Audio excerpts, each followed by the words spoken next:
My name is Eric Greene. I'm a Los Angeles civil rights activist and writer. I am the Southern California Regional Director of Progressive Jewish Alliance and Jewish Funds for Justice, which proudly does civil rights activism, community organizing, and leadership training in the Jewish community.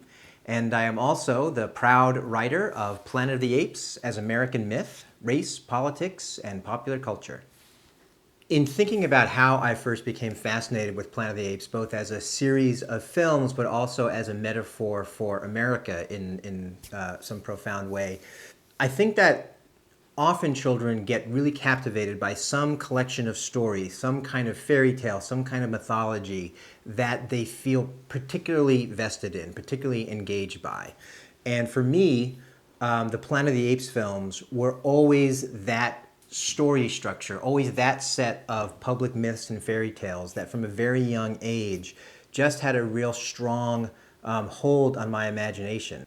In my early 20s, I became fascinated by how the popular culture of the 1960s and the 1970s was talking about the politics of the 1960s and the 1970s, and in some ways that were very explicit, in some ways that were more coded, and that were more allegorical.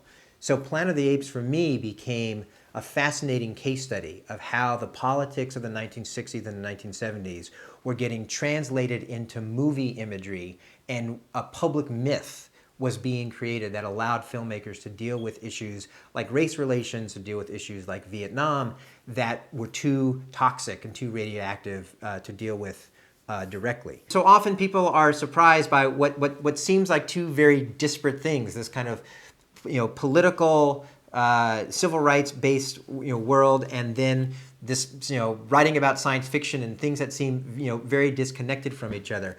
But I think when you look under the surface, and that's a very Jewish thing, to not just stay on the surface, but to always dig deeper and dig below, I think there actually are connections. And I think the fact that I'm a civil rights activist isn't only because I was interested in these films growing up, but these films had an ethic that putting yourself at risk on behalf of others and in behalf of your principles is the right thing to do. And that's a very Jewish ethic. And if you look at the beginnings of the Jewish people, if you look at the Exodus story, that story starts with two Jewish domestic workers, two Hebrew midwives in Pharaoh's court that risked their life in order to save Moses, which is a story actually that has some parallels in one of the Conquest of the Planet of the Apes. But that sense of you put yourself at risk for your principles because that is the right thing to do, it's not only a very Jewish principle,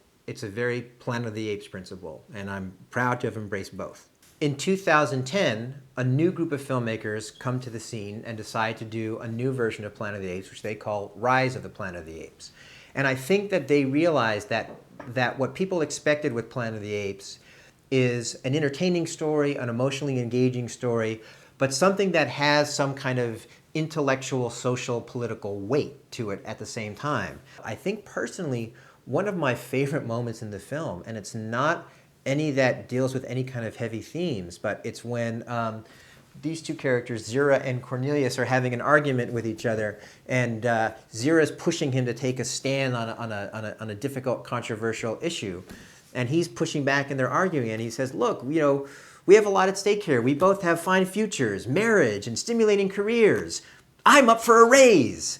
And there's just something about that moment where he's a talking ape, and it's crazy and it's strange, but he's also like this regular working Joe, and you can see him, packing his lunch and going to work with his lunch pail in the morning and worrying about if he's going to get a promotion from his boss. And there's something about how far out and strange and crazy it is, but also how relatable it is all at the same time. That it's a nice little humorous moment, but I think it goes to why the film both can talk about big, far out science fiction or political ideas, but also is just entertaining and engaging, and that the average film viewer can really just enjoy it and relate to it. So that, for me, that's one of the moments where that all kind of comes together nicely. The new film, Rise of the Planet of the Apes, picks up on some of the imagery and some of the lines from the old film, from the original film. So, there's a character that uses a water hose to put down another character. There's some lines are borrowed, like "Get your stinking paws off me, you damn dirty ape." So there's some things like that that are deliberate kind of callbacks to the original film.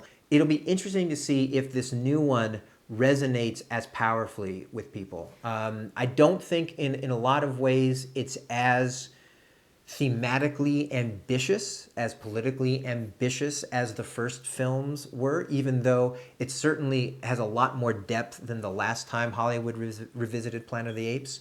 I don't think it's as politically risky, but they're certainly doing some interesting things there. And I really wonder whether or not people are going to latch onto it the way they did those first films. And if this is going to become a new starting ground for them to relaunch Planet of the Apes and to realize that they still have this magnificent playground that they can go and play with. And they can bring in all kinds of ideas and all kinds of stories and find new ways of challenging people's moral imagination as well as their visual imagination.